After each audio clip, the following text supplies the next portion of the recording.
2026 election നടക്കുകയാണല്ലോ. അപ്പൊ അതില് തകൃതിയായിട്ട് സ്ഥാനാർത്ഥികളെല്ലാം പ്രഖ്യാപിച്ച് എല്ലാം ഗംഭീരമായിട്ട് നടക്കാം.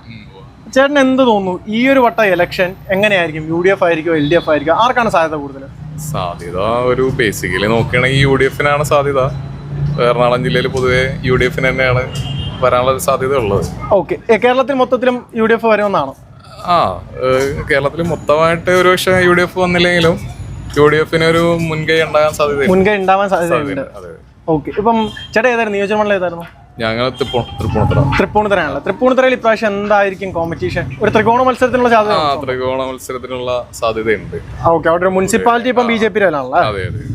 അതിന്റെ ഒരു ത്രികോണ മത്സരം എന്തായാലും ഉണ്ടാകാൻ സാധ്യതയുണ്ട്.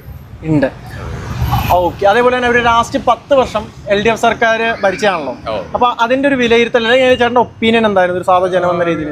കുഴപ്പമില്ല, നല്ല രീതിയിൽ തന്നെ കാര്യങ്ങളൊക്കെ കുറെ പദ്ധതികളൊക്കെ കൊണ്ടുവരാൻ LDF സർക്കാരിന് സാധിച്ചിട്ടുണ്ട്.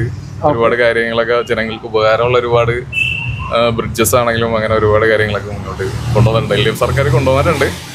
പക്ഷെ എന്തുകൊണ്ടായിരിക്കും ഈ സമയത്ത് പിന്നെ UDF സർക്കാരിനാണ് മുൻകൈ എന്ന് പറയാൻ കാരണം? ഒരു മാറ്റം എല്ലാവരും ആഗ്രഹിക്കുന്നുണ്ടല്ലോ.